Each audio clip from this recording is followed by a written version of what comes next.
Now, I know what you're thinking. Hey, Vic, is this another episode at Clint's Comics? Is this really happening again? Well, I'll answer that question by saying, yeah, buddy! Welcome to this week's edition of the Comic Hero Show. I'm your host, Victor Nutley, and I am the Comic Hero. Yes, another episode of Clint's Comics, and I'm very thankful for Clint Thomas, the owner of Clint's Comics, to let me do it here, because I'm trying to get more viewers, and I'm going to do not the next episode, but the episode after that, episode 44 here on Christmas Eve. That is if Clint is open. Well, right now he stepped outside for a minute, but I'll ask him a little later on. All right. So now it's time for me to tell you what's going on.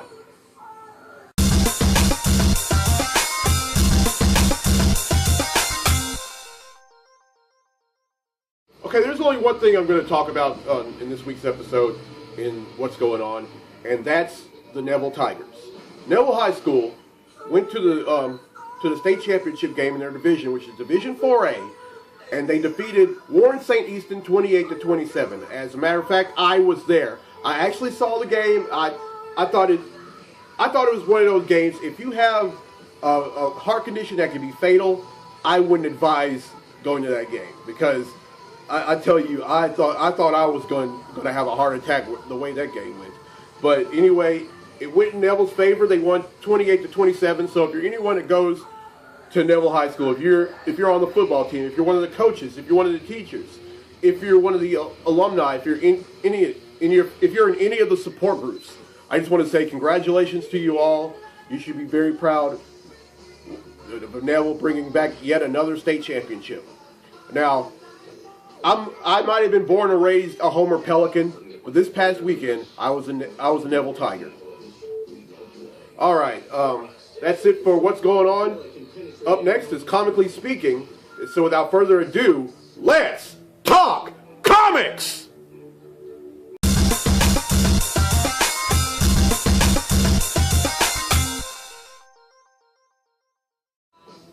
All right, I'm only going to talk about one comic, and as promised, I'm going to talk about Thor. Now, episodes ago, when I bought the very first issue of the current series, I thought that Thor, the identity of Thor was Frisia, who was the all-mother of Asgard. I found out that was not true. It was actually a human female. Now, you're probably wondering, Vic, how do you know that? How do you know that's not Frisia? How do you know that's an actual human being? I know that because I've been reading Thor for years, and whenever Thor or just about anyone from Asgard talks, you notice in their speech balloons, the font that's being used is kind of a foreign font, as opposed to the regular Comic Sans fonts that are in other speech balloons. That's how I know. And so I believe that this Thor is an actual human being. Alright, that's it for what's going on. That's it for Comically Speaking. I'm sorry. Alright. Now let's get to the comics I bought this week. Comic books I bought this week.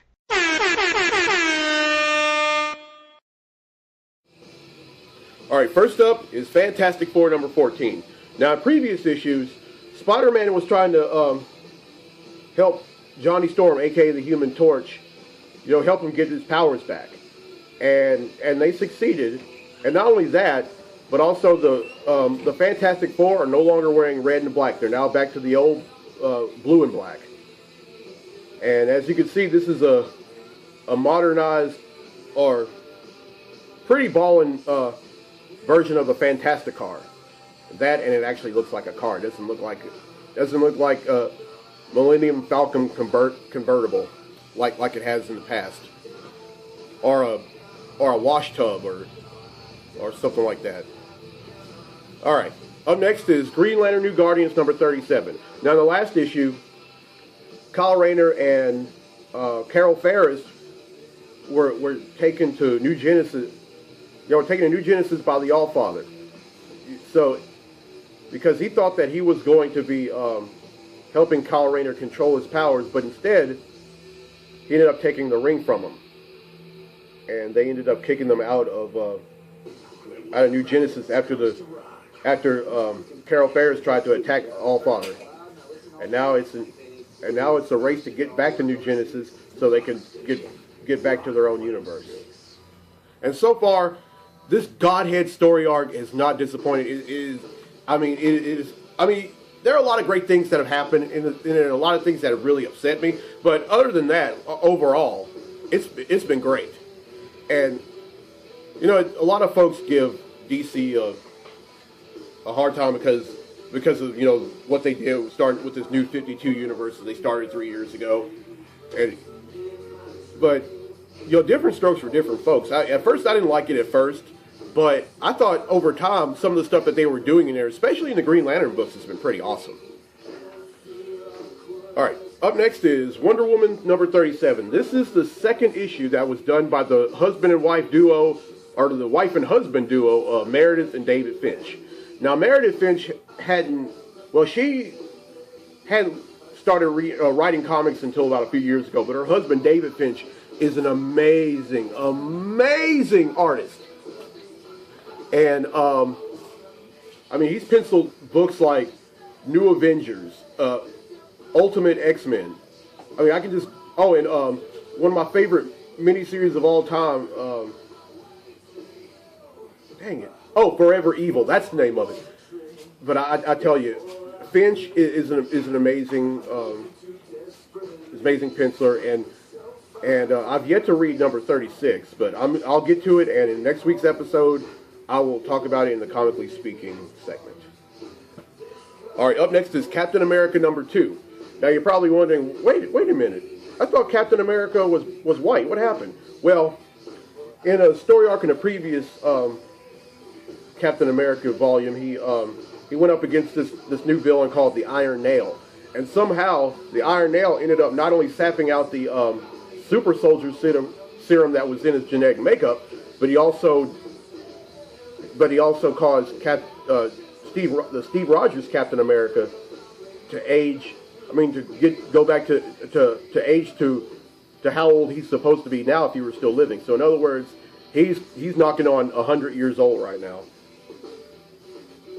And now the new Captain America is Sam Wilson, aka or formerly known as the Falcon.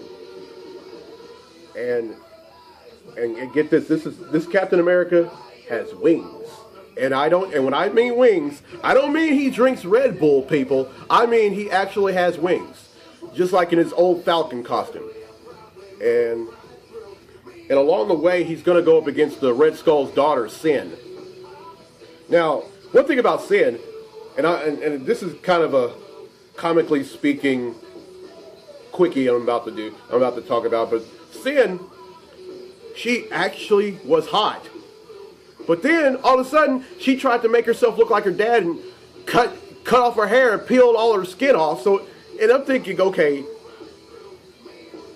now, if this were an actual human being, I would probably think that she has low self-esteem. Who in their right mind would want to do something like that? Now, to shave your head, that's one thing. But to shave your head and then peel off the skin around your face and head, that's just wrong. Just saying. All right, up next is all new X-Men number 34. Now, what's going on in here is that the 5 original X-Men have ended up in the Ultimate Marvel universe, and they befriended the Ultimate version of Spider-Man, who is Miles Morales, who became Spider-Man shortly after that Peter Parker was killed by the Green Goblin. Now, let me tell you a little bit about Miles Morales for all of you who don't know. Miles Morales is a half-black, half-Hispanic teenage kid who somehow ended up, just like Peter Parker, ended up getting bitten by a radioactive spider. And now he takes on the mantle of Spider-Man. But along the way, he's found out that being Spider-Man isn't all that's cracked up to be, because some people have actually died while while he's taking on the mantle, his mom has died, and his father wants and because of that, his father wants absolutely nothing to do with them. So, and I know I don't do the Victor Rant segment anymore, but with that being said, parents, we don't need to be conditional with our children. We have to show unconditional love to our children. I don't have kids of my own just yet, but when I do end up having, if I end up getting married and have kids, then I'm going to be very unconditional with them. Yeah, and the sad part is, not only are a lot of folks unconditional with, not only is it wrong to be unconditional with with children, it's also wrong to be unconditional with sporting teams you support or publications that you read. Come on, through thick and thin. That's all. All right. Up next is Guardians of the Galaxy number 22. Now, what's been going on in here is that it was revealed what happened with Star-Lord and Drax the Destroyer while they were stuck in the Cancerverse, along with Nova. And what happened was that they were going up against not Drax, but Thanos, and somehow, shortly after after Thanos had ripped off Nova's arm, he ended up Star-Lord and Drax ended up beating him up, and then they ended up picking up the Cosmic Cube, and Nova pretty much became one with the Cosmic Cube, and he is presumed dead.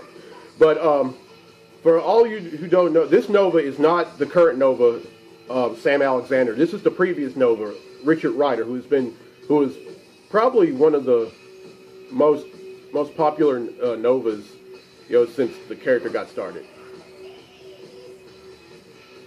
Oh, and also in the last issue, they were on a planet full of absolutely nothing but symbiotes, and somehow the Nova, who's currently a member of the Guardians of the Galaxy, almost got kicked off the group because his symbiote went nuts while they were on the planet and almost killed the rest of them. Oh, by the way, speaking of symbiotes, ladies and gentlemen, if you lived in Monroe about 2 or 3 years ago, you probably remember this band that was there for a little over a year called Sanchez and the Symbiotes. Well, right now, as you're watching this, this web series is being hosted by a founding member of Sanchez and the Symbiotes. Yeah, I'm Victor Sanchez. I play trumpet and keys at Sanchez and the Symbiotes. And on our old Facebook page, when it had the list of all the members, mine clearly said Victor Sanchez, piano, trumpet, keys, leader of the Autobots. And the reason why they did that, the reason why they consider me a leader of the Autobots is because all the members thought of the group, and just about anyone I was in band with at ULM at that time thought I was a trumpet playing boss. Anyway, just thought I'd throw that in there but anyway, up next is Batman number 37. Now, in the previous issues, Batman has found. It's revealed to all the readers that the Joker didn't die in the very last chapter of Death of the Family last year. That when he jumped off in that river, he survived. So all I gotta say is, Batman's got 99 problems, and the Joker is many. The Joker is many of those problems. All right. Up next is Batman and Robin number 37.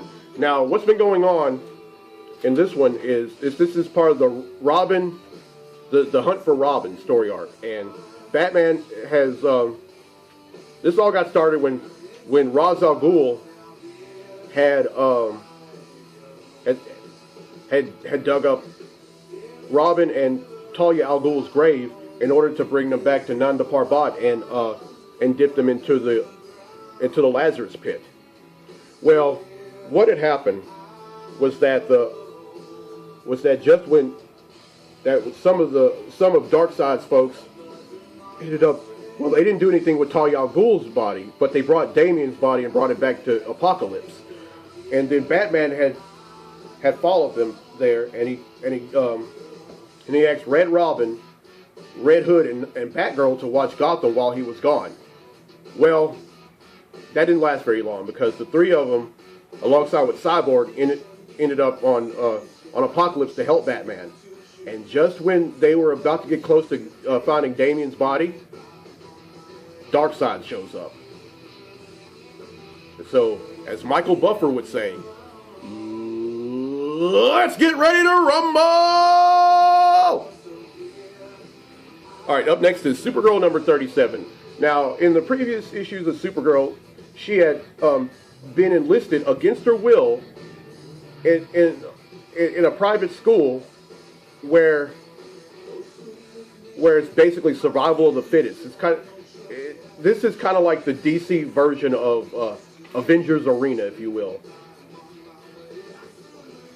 I mean, if any of y'all ever read Avengers Arena, you know that it was either kill or be killed, and that's what's going on in here. Oh, and by the way, with some of these DC books that you're seeing, these are variant covers that was being done by artist extraordinaire Darwin Cook.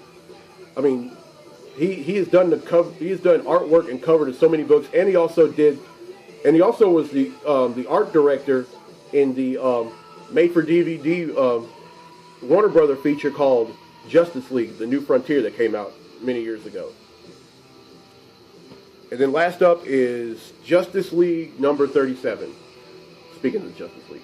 And what's been going on here is that there's been some kind of plague that's been, that hit Gotham City, but it's slowly spreading throughout the entire country. And it's up to the Justice League to stop it with Batman leading the way.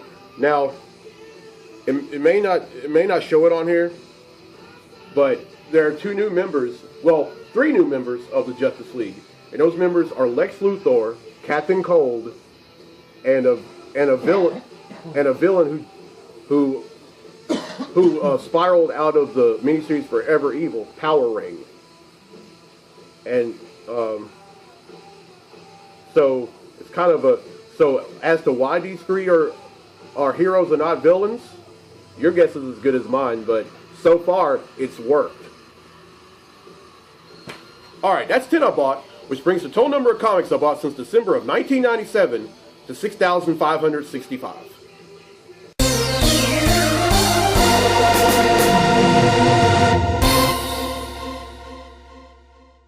Okay, well, I hope you enjoyed this week's episode.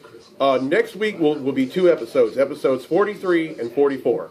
Episode 44 will be Wait, first off, Clint, are you going to be open on Christmas Eve? You heard it from the main guy right here. Episode 44 will be back here at Clint's, and I am going to and hopefully it'll be another episode. But episode 43. Now, I originally wanted it to be at the comic book store in North Little Rock. Now, the reason I was gonna come up there is I'll never tell. But anyway, but there's going to be a I'm actually going to visit someone, and this person is also going to be my co-host. Now I'm kind of being a little low key about it, but if you're that person I'm talking about that's going to be in episode 43, you know who you are, and that will be revealed in the episode earlier next week, episode 43, and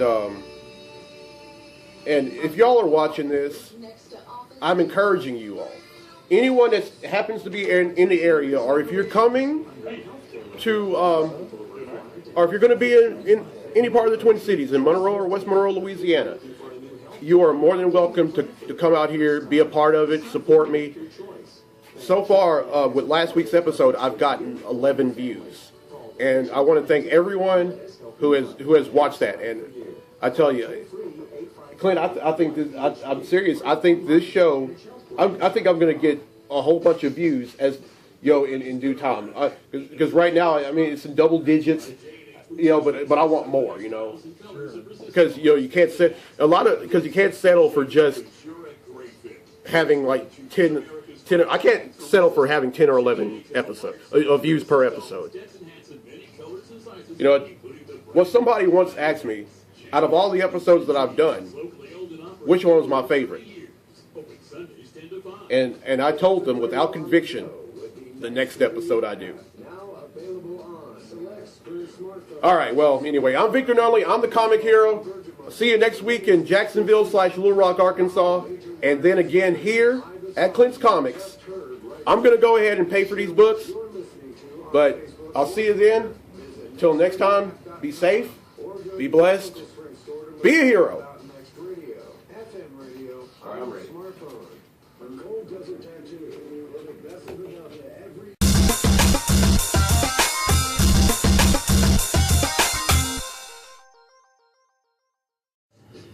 Hey y'all, there was one other book that that Clint had just bought me while he was checking me out, and that is Avengers and X-Men Axis number 8. Now, what's going on in here?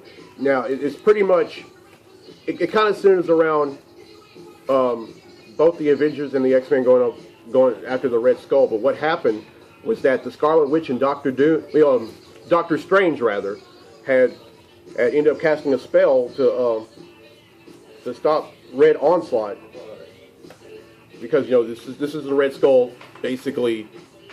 Because the Red Skull, after Professor X was killed by Cyclops, who was under the influence of the Phoenix Force, after that, the Red Skull took it upon himself to dig up Charles Xavier's body and eat his brains. And now he has all the telepathic abilities that Professor X once had. And during that time, and then Magneto had tried to stop him, but then just when he thought he killed him, he became Red Onslaught. And then the Avengers and the X-Men are going after him, and Doctor Strange and the Scarlet Witch tried to cast a spell to stop him. Well, the residual effects caused the Avengers to turn irrational and the villains to turn good. So with that being said, everyone, that now brings the total number of comics that I bought since December of 1997 to 6,557. And I hope you enjoyed that extra scene. So I'll see you next week in Little Rock. Thanks for watching.